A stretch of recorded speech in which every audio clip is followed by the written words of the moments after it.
Une page blanche, voilà l'outil de base qui a servi au développement de la nouvelle Opel Astra. Un choix judicieux car le précédent opus cumulait les imperfections. Trop lourde et dotée de moteurs peu expressifs, elle se révélait peu passionnante à conduire. Si l'on en croit les dires d'Opel, le plaisir de conduite fait au contraire partie des qualités majeures de cette nouvelle compacte. Le régime drastique qu'elle a subi jusqu'à moins de 100 kg sur certaines versions laisse en effet présager le meilleur. De leur côté, les ingénieurs chargés des liaisons au sol assurent avoir mis au point un châssis digne des meilleurs. Il faut bien reconnaître que, volant en main, leur travail a payé.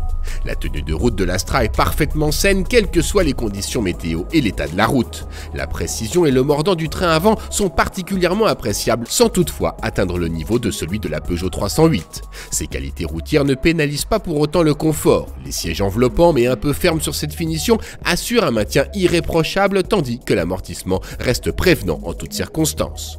Heureusement pour la concurrence, le 1,6 litre vient totalement gâcher cette fête. Avec 200 chevaux sous le capot, on pouvait légitimement s'attendre à profiter d'un certain dynamisme, il n'en est rien. Le moteur est creux à tous les régimes malgré un couple important de 300 Nm disponible de 1700 à 4700 tours minute. La faute en est largement imputable à la boîte de vitesse, victime collatérale de la chasse au CO2.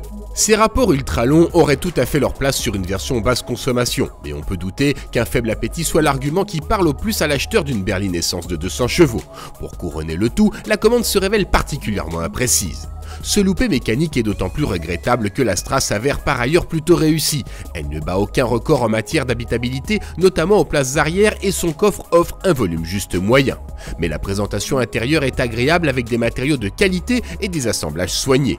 L'Astra a également veillé à embarquer un bagage technologique complet. Elle est par exemple le premier modèle de la catégorie à proposer en option des projecteurs matriciels à LED. À 26 000 €, elle est aussi l'une des propositions tarifaires les plus raisonnables parmi les compacts.